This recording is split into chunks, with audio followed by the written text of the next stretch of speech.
todo mundo ficou sem internet no hotel, no aeroporto, ou chegou num evento e de repente tem um Wi-Fi lá disponível, e você, de repente, vai fazer o seu consentimento ali. Normalmente, não é um consentimento gratuito, né? É óbvio que está todo mundo interessado nos seus dados, e isso daí é um grande petróleo, né? Esses dados são hoje, com certeza, um grande ativo para as empresas, né? Algumas empresas estão mais preocupadas não mais com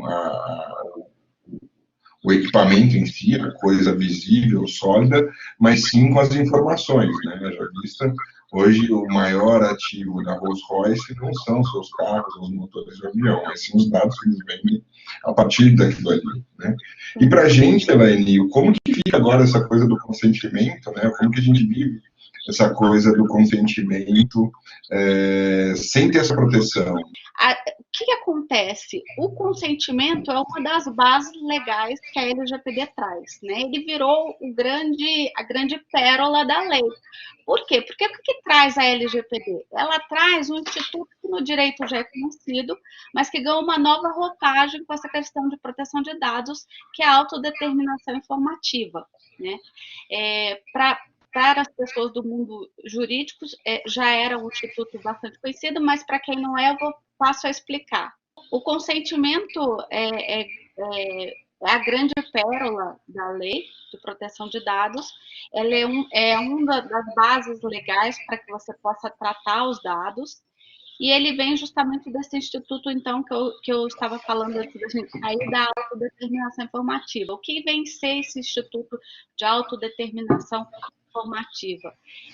Você, titular do dado, dono do seu nome, do seu CPF, do seu endereço, você é dono da sua informação. Você tem que saber quem está utilizando, para que ela está sendo utilizada, em que medida ela está sendo compartilhada, se ela está saindo do Brasil para outros países, para armazenamento, para troca, você passa a ser dono do seu dado. Então, por que a LGPD é importante? É essa mensagem que eu gostaria de deixar para todo mundo que está nos assistindo aí nas diversas plataformas. A gente não percebe, eu vou dar aqui alguns exemplos. A gente, hoje, o nosso dado está ao léu. É como se nós estivéssemos com a nossa porta de casa aberta e entra quem quer, pega a informação quem quer da gente. A lei vem justamente para igualar essa relação. Como foi lá no passado, o Código de Defesa do Consumidor. Por que surgiu o Código de Defesa do Consumidor? Porque não existia proporcionalidade entre o consumidor, a pessoa do consumidor, e os prestadores de serviços e vendedores em geral de produtos, o varejo, etc. Então, veio a lei para estabelecer um equilíbrio nessa relação. E aí você passa a ter órgãos que regulam e fiscalizam isso para você. Então, hoje o varejo, os prestadores de serviços já absorveram essa cultura do Código de Defesa do Consumidor, já sabem o que podem e o que não podem fazer, o que é abusivo, e já adotam como prática desde da sua concepção, da concepção do seu negócio. Da mesma forma, vem a LGPD. Hoje nós estamos numa desproporção muito grande entre o usuário de internet, não só de internet, tá, gente? Porque a LGPD é para o mundo online. Mas na verdade, tem o OIT, né? Que é bem pior do que. Exato. Tem o titular do dado, né? Vamos colocar nessa base, e tem aqueles que operam o seu dado, que usam o seu dado. Hoje não há essa proporcionalidade, você não sabe mais aonde e para que seu dado está sendo usado. E eu posso dar inúmeros exemplos, né? As pessoas talvez não saibam, a gente teve alguns anos atrás, não muito atrás, o caso do Cambridge Analytica, que eu não sei se alguém lembra desse caso, que essa empresa, inclusive, fechou sua operação tem exatos 2 anos, porque foi acusada, né, de operar e influenciar as eleições do Trump nos Estados Unidos e o plebiscito do Brexit na Europa. E também fala-se das eleições no Brasil, que eles teriam tido algum tipo de inserção. E como é que foi essa inserção dele? Né? As pessoas não sabem, e como elas são utilizadas de maneira muito inocente. Né? No Facebook, tem muito aquela questão de quiz, né? Que as pessoas entram. Então tem lá, saiba qual foi sua vida no passado. E aí você tá lá, né? Em plena pandemia, sem ter o que fazer, com o celular na mão, aí você começa a brincar lá, né? Vamos ver o que eu fui no passado. E aí, inocentemente, você vai ali respondendo uma série de perguntas e mal sabe você que por detrás disso tudo tem um robozinho com algoritmos fazendo o seu perfil, quer dizer, traçando o seu perfil, armazenando esse perfil para usar esse perfil. Né? Bem didaticamente, como é que esse perfil é usado? Existem três fatores que se busca quando você entra nesses aplicativos. O primeiro é o fator que a gente chama demográfico. O que é o fator demográfico? Ele vai desenhar você, qual é o seu sexo, sua idade, a sua localização, se ele conseguir o seu status social, a etnia, enfim, ele traça ali o seu dado demográfico. Depois ele vai traçar o seu dado psicológico, porque através desse testezinho que ele faz lá de vamos descobrir quem foi você no passado, ou qual o nome você teria se não fosse Tiago, né? Ali ele vai traçar o seu perfil psicológico. Pronto. Feito isso, ele vai cruzar essas duas informações e com isso ele começa a te direcionar publicidade, te direcionar informação, te direcionar a mensagem que ele quiser e ele te manipula. Então, a gente é manipulado na internet o tempo todo sem saber. Né?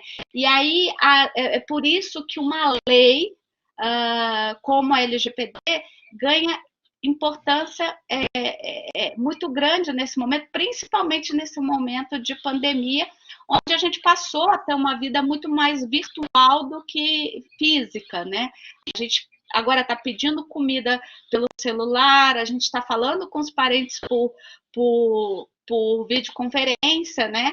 E aí teve o caso também do Zoom, né, que está largamente utilizado, e a gente teve o caso do Zoom, que ficou conhecido como o Zoom Bumping, que na verdade foi o quê? Cybercriminosos entraram e começaram então a invadir as reuniões do Zoom e aí mostrar cenas pornográficas, insultar os usuários, roubar dados, e aí o Zoom teve que fazer todo o investimento de segurança para preservar os seus usuários, né?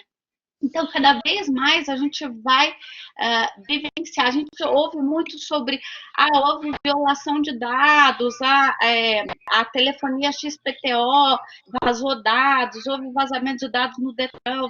O vazamento de dados é uma violação de dados, mas ela não é a única.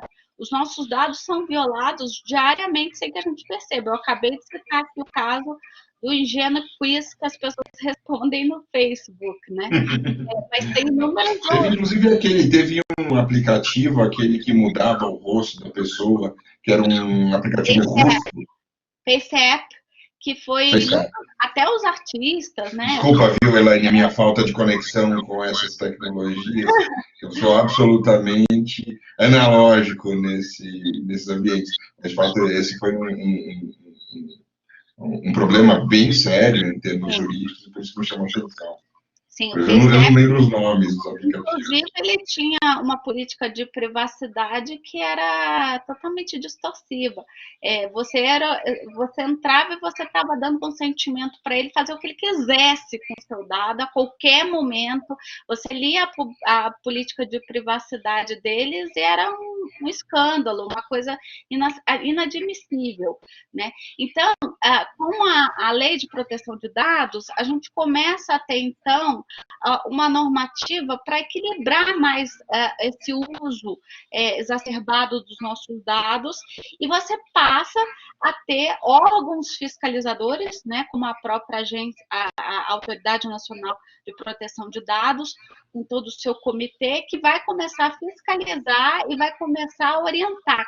E aí, assim como lá a lei do Código de Defesa do Consumidor, que hoje a gente já aderiu e já nem percebe, mas que já está inserido na nossa cultura, assim será também com a lei de proteção de dados. A gente vai começar a ter a privacidade by design, como a gente costuma dizer, que é, ou seja, todos os aplicativos, todos os trabalhos que a gente fizer online e offline vão começar já a nascer preocupados com a questão da privacidade, de manter a privacidade das pessoas. A privacidade é um direito e não existe privacidade sem a proteção de dados. É impossível. Uma coisa está intrinsecamente ligada à outra. Então, por isso... É uma preocupação, né? Eu estou vendo aqui a pergunta do pessoal, fazendo aqui no Blackboard, quem quiser fazer também por aqui no Instagram, fica à vontade, né?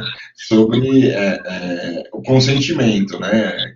A pergunta da Ana Lara, né? Esses aplicativos têm acesso aos documentos, fotos, coisas pessoais, sem ser permitido, né? Mesma coisa que o Olavo perguntou lá atrás, né? Esses termos de adesão que a gente aceita sem ler, existe alguma estatística sobre esses compartilhamentos de dados, né? Para onde vão os nossos dados? Sim, hoje estão jogados ao léu. Algumas empresas, por conta da GPDR, já estão se adaptando. Então, o usuário de internet vai perceber que aqui no Brasil a gente já começa a ter alguns aplicativos, alguns sites que a gente entra e você já recebe lá uma mensagenzinha: olha, eu uso o cookie para olhar sua localização, tudo bem, você me permite seguir? Né? Outros já têm uma política de privacidade bem clara, já pede seu consentimento. Então, algumas empresas já vêm adotando a questão da proteção de dados, a normativa da proteção de dados no dia a dia aqui no Brasil, né? A gente já percebe algumas empresas tomando esse cuidado, né? Isso é muito bom para a reputação da própria empresa, né? Porque você cria o que a gente no direito chama de excludente de responsabilidade, ou seja, se é um vazamento de dados, você mostra que você, enquanto empresa, tomou todas as cautelas, todos os cuidados devidos para que isso não acontecesse, ou que se acontecesse, você está ali olhando com cuidado, com cautela para mitigar os riscos desse vazamento, né? Então, é importante justamente para a reputação da empresa já começar a adotar isso. Agora, respondendo a pergunta, hoje eles estão jogados ao léu, porque a gente não tem efetivamente uma lei que em vigor doutrinando a matéria. O que a gente tem percebido como o tema está ganhando importância, a gente percebe já algumas decisões nos tribunais falando a respeito do LGPD e usando a legislação vigente que a gente tem em vigor. Então, por exemplo, a gente teve aqui em São Paulo o caso do metrô de São Paulo, que teve uma licitação paralisada porque ia utilizar câmeras com reconhecimento facial, sem explicar muito bem qual a finalidade, como é que isso seria depositado. E aí uma juíza utilizou os fundamentos da LGPD, embora em vacatio legis, para fundamentar a decisão dela de paralisar essa licitação. Agora, um órgão sem fins lucrativos, que faz um trabalho bem bacana, que chama Sigilo, entrou com uma ação pública contra uma fintech, que eu não vou citar o nome, porque ela estava justamente enviando abertura de contas, fazendo abertura de contas e cadastro de pessoas sem o menor consentimento e sem dizer de onde vinham esses dados, e aí o Sigilo conseguiu, através dessa ação, suspender essa atividade dessa fintech. E algumas coisas a gente não fica nem sabendo, né? Por exemplo, todo mundo aqui deve ser correntista bancário, os seus megadados das suas transferências bancárias são controlados ou são divulgados pelo seu banco para uma agência, ou uma associação, uma empresa chamada CETIP, né? A CETIP consegue controlar, ela controla a movimentação do fluxo bancário nosso. A gente não tem a menor ideia que o nosso fluxo bancário pessoal está sendo controlado por isso. Sim. É o que eu costumo dizer. Eu tenho apoiado muitas empresas para adequação à lei. E aí a preocupação inicial, né, é sempre, isso vai travar ou vai impedir o meu negócio de continuar operando? Não, não vai, de forma alguma.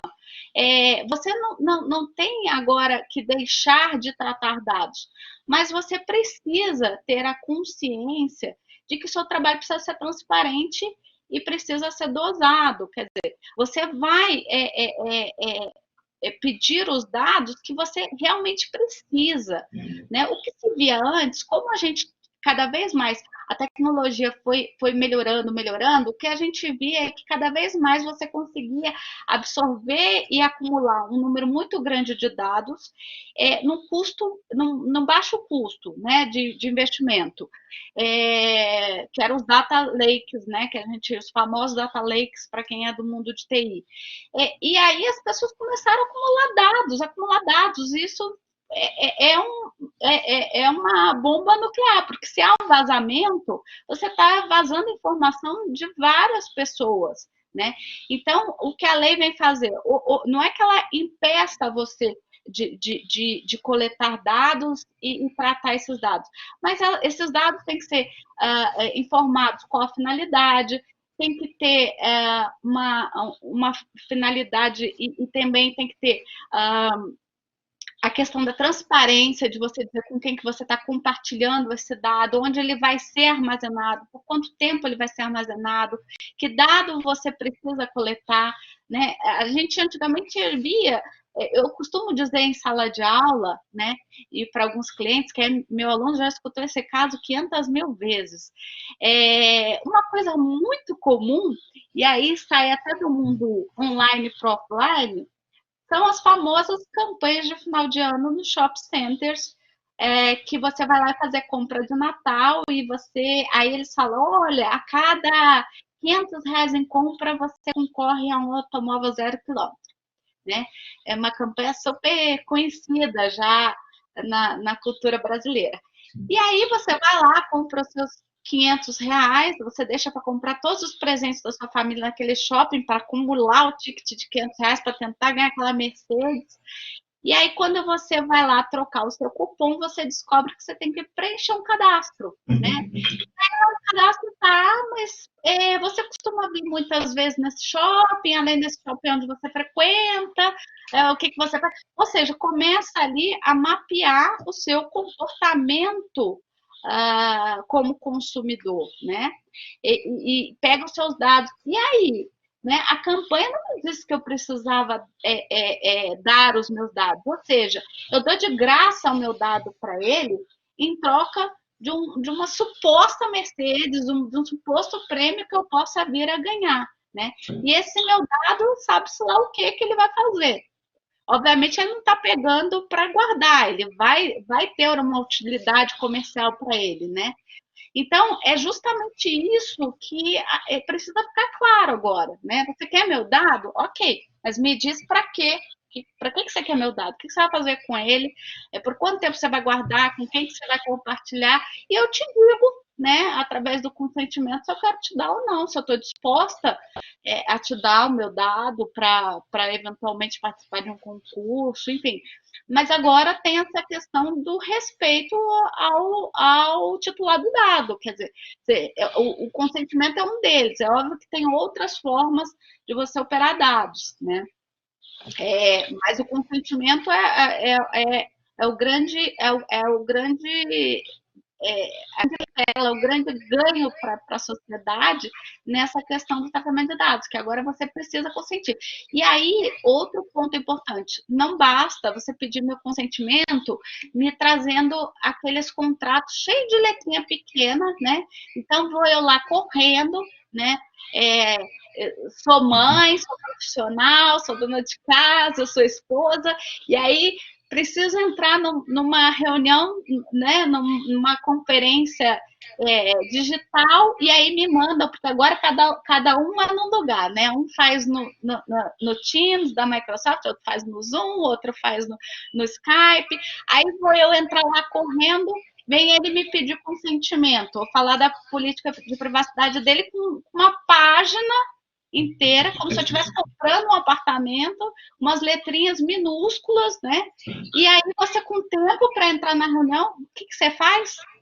Dá aceite, vai resolver sua vida, né? Então, também agora não vai mais poder ser assim, tem que ser uma manifestação livre, tem que ser inequívoca, tem que ser clara, não pode A usar... gente recebeu, né? Você também deve ter recebido de pessoas de fora do país, normalmente da Europa, eu recebi pelo menos de alguns amigos europeus, pedindo para a gente consentir expressamente. Eu tive que escrever, dizendo que autorizava ele a me mandar o e-mail do e-mail da instituição educacional dele, por conta da proteção, da lei de proteção de dados europeia, que é bastante rígida quanto a isso, né? Muito mais protegendo muito mais o indivíduo e não as empresas, né? Sim. Porque é evidente a força descomunal que existe entre as empresas e a pessoa, né? É como você disse, está todo mundo lá desesperado, correndo para pegar um avião. Vou entrar numa reunião e eu preciso dar meu consentimento agora. Vou aceitar, não vou perder a reunião. Todo mundo vai aceitar, né? Dificilmente alguém vai falar assim, não, eu não. Vou ficar absolutamente livre de todo e qualquer aceite que venha para mim qualquer coisa. Acho que a gente, no mundo que a gente vive hoje, né, eu acho que, em especial, queria que você comentasse um pouco sobre isso, né, o que é essa experiência nossa de isolamento social que a gente está vivendo, né, essa chave que a gente virou. Eu brinco que na área do ensino jurídico, o ensino jurídico ele é muito tradicional, ele tem todas as suas nuances vinculadas a ensinamentos de anos e anos da fio, de séculos, que a gente, de repente, teve que pular nessa piscina de água gelada, que a área do direito não estava preparada para isso, e todo mundo se viu na necessidade de se conectar de alguma forma com seus alunos, né? Aqui a gente tem alguns dos nossos alunos da graduação, do mestrado, doutorado, e aqui o André está por aqui, enfim, tem mais gente por aqui, mas a gente precisa agora saber como a gente vai conviver com essa nova realidade que essa crise do Covid trouxe para nós, né? Sem dúvida.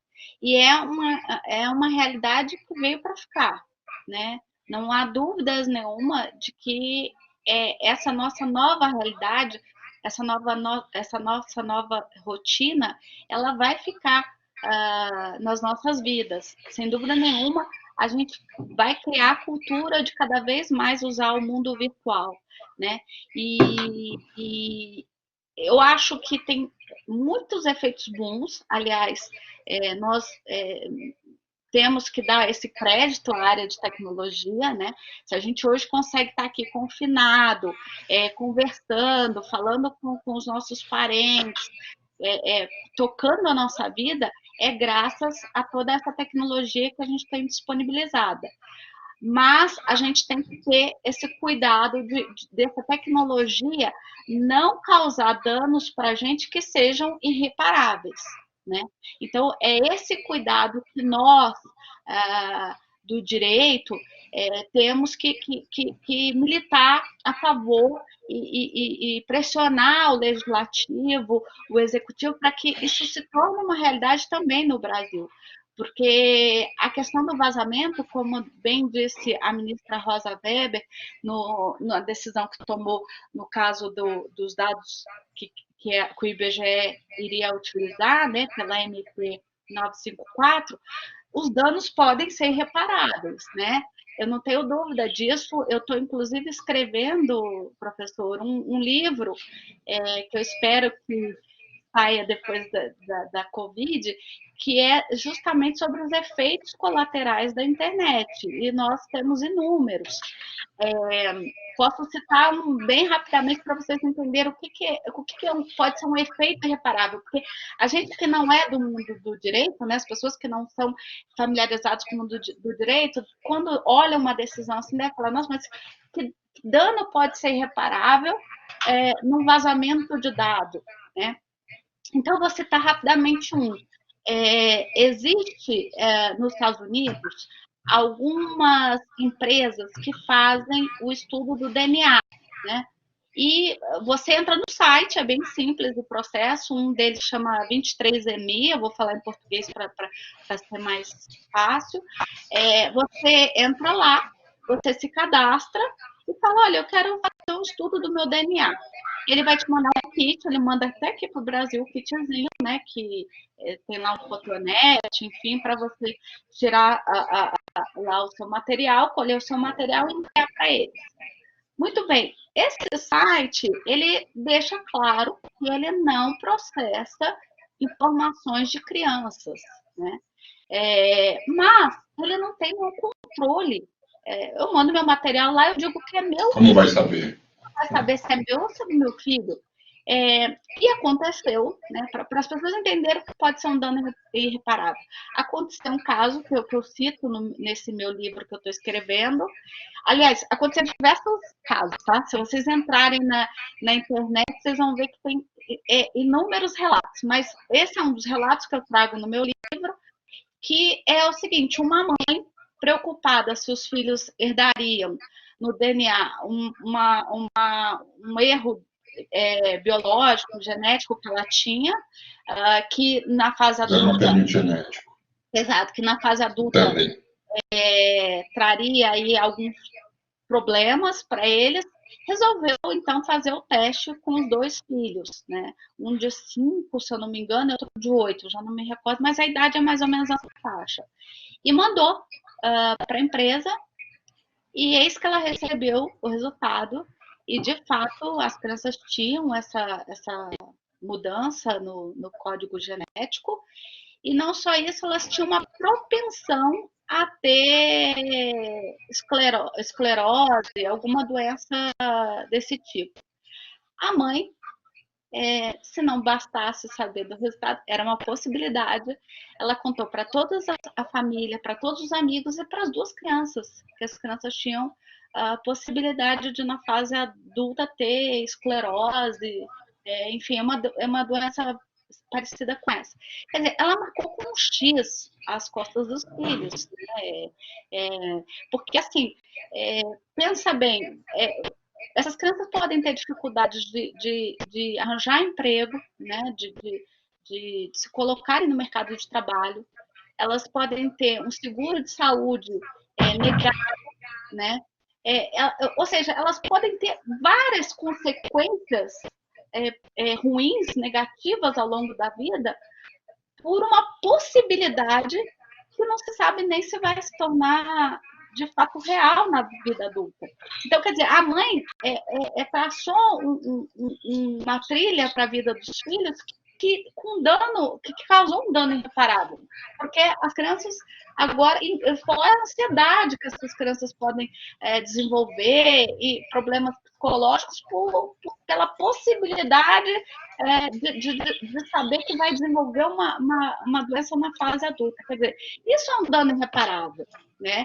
Então, esse tipo de coisas que a gente precisa prestar mais atenção e cuidar mais da questão da privacidade, né? Não é porque eles são filhos, né? Não é porque eu tenho um filho que eu tenho a propriedade sobre a privacidade do meu filho, né? A privacidade é uma coisa individual e que deve ser assegurada, né, para todo mundo. Mas isso daí, eu sei que você acabou comentando rapidamente, né, foi suspensa, foi mantida a suspensão da vigência da MP 954, pelo ministro Rosa Weber, pelo Supremo manter a decisão. Até vou pedir depois autorização para o professor André Reis Tavares, que é nosso amigo, professor do nosso grupo, que fez um parecer em nome do Conselho, a pedido do Conselho Federal da OAB, que atuou, que ingressou com essa ação, defendendo, claro, o cidadão, porque é assustador, né? Assim, você conhece melhor o assunto do que eu, pode dizer o quanto isso daí poderia trazer de dano potencial para a gente, né, enquanto usuário. O que isso daí poderia causar, né? Veja, talvez até a intenção não fosse ruim, né? Porque, segundo a presidente do IBGE, era um uso para estatística, para fazer a estatística, já que em tempos de Covid o pesquisador não pode sair à rua, então a ideia era fazer isso remotamente, né? Mas tudo é a forma e o cuidado, é o que a gente está falando esse tempo todo na live, né? Você precisa, primeiro que já é discutível por que isso foi feito através de uma MP, né? Mas superada essa questão, vamos entender qual é a finalidade. Se é fazer pesquisa, para que você pega o endereço físico completo? Não é? Se você só vai fazer ele remotamente. Então, assim, tem que ficar mais claro o processo, dar mais tranquilidade, ter um pouco mais de controle nesse tratamento desse dado, para que ele, de fato, viesse a acontecer. Não é que ele não possa acontecer, é o que a gente veio falando esse tempo todo aqui.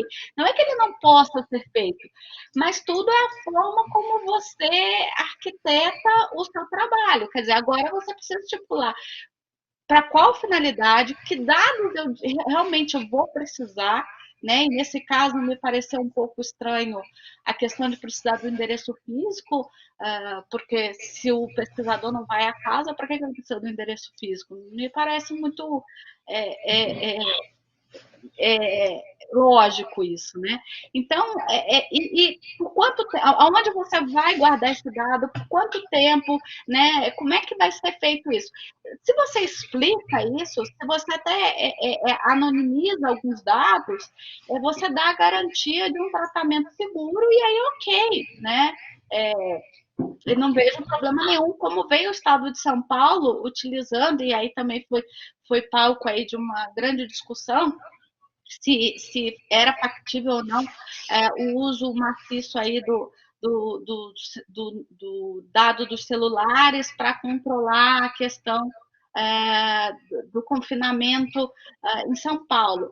Eu até escrevi um artigo para o Estado de São Paulo, né, para o Jornal Estado de São Paulo, e eu entendo que nesse caso restou comprovado que havia uma anonimização dos dados pessoais, eles seriam usados para estatística, portanto, não há nenhum acesso a uma informação pontual, ou seja, não dá para você identificar o usuário, não dá para o Dória bater aqui na minha porta e falar, para de ir para o centro, eu estou vendo, todo dia você sai às 7 da manhã. Não tinha como ele fazer isso, porque os dados vão anonimizados, né, e vão em grande escala. Então, ok, pode ser utilizado, deve ser utilizado, se é para o bem da saúde pública, deve ser utilizado. Tudo é a forma como é colocado, tem que se ter esse cuidado e esse respeito, né? Acho que de fato é muito importante, né? Uma pergunta aqui do Rafael, ele está falando sobre a possibilidade dos hospitais utilizarem um banco de dados compartilhado para facilitar o tratamento de pacientes. Como que você enxerga isso, né? Imagina só se o prontuário, né, é óbvio, em alguns hospitais de ponta, você vai fazer os seus exames, todo o seu prontuário fica lá dentro e, claro, o médico, quando vai te atender, consegue acessar isso daí, mas esse intercâmbio numa rede de hospitais, como que funciona esse trocamento desses dados? Esses dados já são usados dessa forma, né? Você tem, por exemplo, no campo dos estudos para câncer, né, para tratamento de câncer, você tem grandes bancos de dados sobre o tratamento de câncer, os medicamentos, o que tem sido eficiente, e isso é muito importante para o campo da medicina, né? Principalmente a adoção da inteligência artificial para acelerar a evolução de tratamentos, de cura, são ganhos de larga escala e, de novo, é um benefício que a tecnologia traz para a gente. Desde que os dados, de novo, sejam anonimizados, desde que eles sejam usados de maneira estatística, não há problema nenhum, né? O que não pode é, por exemplo, e aí vem a lei para preservar isso, é eu chegar no RH da empresa que eu trabalho e dizer para o RH, olha, está aqui um atestado médico, eu vou ter que começar a faltar porque eu vou fazer uma quimioterapia, né? E aí o RH deixa esse atestado exposto numa mesa, ou dá acesso a essa informação a todo mundo e fica a empresa inteira sabendo que esse colaborador está com câncer, está com uma doença. Coisa que é uma privacidade dele. Eventualmente, ele não queria compartilhar isso com os demais colegas, né? Então, esse tipo, quando você consegue individualizar, é que você tem o perigo da violação à privacidade. Mas quando você usa o dado de maneira massiva, dados agregados para estatística, e até para apoio à medicina, eu acho que não há problema nenhum e é um ganho para todos nós. A gente tem que saber separar aí o joio do trigo, né? É isso aí.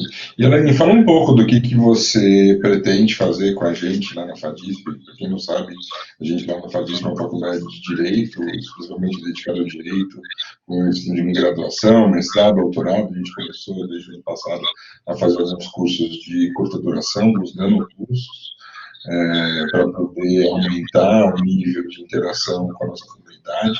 Essa atividade que a gente está fazendo, dessas conversas rápidas com algumas pessoas, né? Semana que vem a gente tem a semana toda tomada, a gente começa com o professor André Pisaneschi, da Universidade de Siena, na Itália, às 4 da tarde, depois às 6 da tarde, um grupo de alunos e alunas e professores nossos da FADISP vai fazer uma conversa dentro do Blackboard também, falando sobre filosofia e em tempo de Covid. E na sexta-feira a gente fecha com o ministro Reinaldo Salles da Fonseca, do STJ, falando comigo às 18 horas também, na próxima sexta-feira. E você, claro, vai fazer um curso com a gente lá na FADIS. Você puder explicar um pouco qual é a ideia desse curso que você quer fazer lá conosco? Sim. A Lei Geral de Proteção de Dados, ela traz a figura do encarregado de dados, que lá na Europa é o chamado DPO, né? Aqui a nossa lei chamou de encarregado de dados, que é a mesma função, que é o Data Protection Officer, que vai ser o profissional responsável efetivamente pela proteção, pela tutela dos dados pessoais nas empresas, né? Isso vai abrir um campo de trabalho muito grande no Brasil, como abriu na Europa. Na Europa você tem aí posições abertas sem profissionais habilitados para ela. Porque tem que ser um profissional que, acima de tudo, conheça direito, né, tenha noções de direito, tenha uma boa relação interpessoal, né, para trocar aí ideias e fazer a interface com as áreas da empresa que vão efetivamente atuar com o tratamento de dados. Tem que falar com as autoridades fiscalizadoras, né? É uma pessoa que, havendo algum problema, havendo alguma discussão, vai precisar representar a empresa perante a Autoridade Nacional de Proteção de Dados e tem que gostar de tecnologia, de direito digital, né? Tá antenado com essa nova vertente do direito. Então, nós propusemos a FADISP, então, em parceria comigo, nós vamos dar um curso inicial de fundamentos da Lei de Proteção de Dados, que a gente vai tratar disso tudo. O que é um dado pessoal, o que é um dado sensível, o que é um dado anonimizado, qual o papel do encarregado de dados, da autoridade Nacional de Proteção de Dados, como é que funciona, como é que você aplica a lei no dia a dia de uma empresa, quais são os departamentos que mais requerem dado, e aí a gente vai então dar esse curso, né? E, havendo interesse, a ideia é abrir novas turmas e a gente, inclusive, aplicar aí os 3 módulos, porque para a formação de um encarregado de dados, você tem 3 módulos, inclusive prática mesmo, como o DPO, e aí, havendo aí uma adesão bacana, a gente pretende estender isso aí, aumentar as turmas e criar turmas mais seniores, com prática mesmo, já praticando mesmo a função de Data Protection Officer. Maravilha, Elaine. Quem quiser mais informações tem lá no site da FADISP, né? www.fadisp.com.br/curta duração. Vocês conseguem achar as informações do curso. São 20 horas. Prazer poder... Oi? São 20 horas, o curso, a princípio, é presencial, porque quando a gente planejou lá atrás, a gente sempre pensou num curso presencial. Vamos acompanhar a evolução da pandemia, né? E se for necessário, a gente pensa num curso online, né? Com o maior prazer, a gente a gente, claro, todo mundo pensou analógico, né? Todo mundo se programou analógico, tem a vida analógica, ela vai voltar, se Deus quiser, volta o mais rápido, da forma mais segura possível para todo mundo. Eu quero também aproveitar aqui, antes de agradecer, me despedir da professora Elaine. A gente vai soltar um comunicado daqui a pouco para toda a nossa comunidade, porque sabe que algumas barreiras o presencial é insuperável, né? A gente consegue algumas coisas, ou bastante coisas, fazer através dessas novas tecnologias, mas outras a gente precisa da interação pessoal. A gente oferece todos os anos na Universidade de Siena uma Summer School, 60 horas.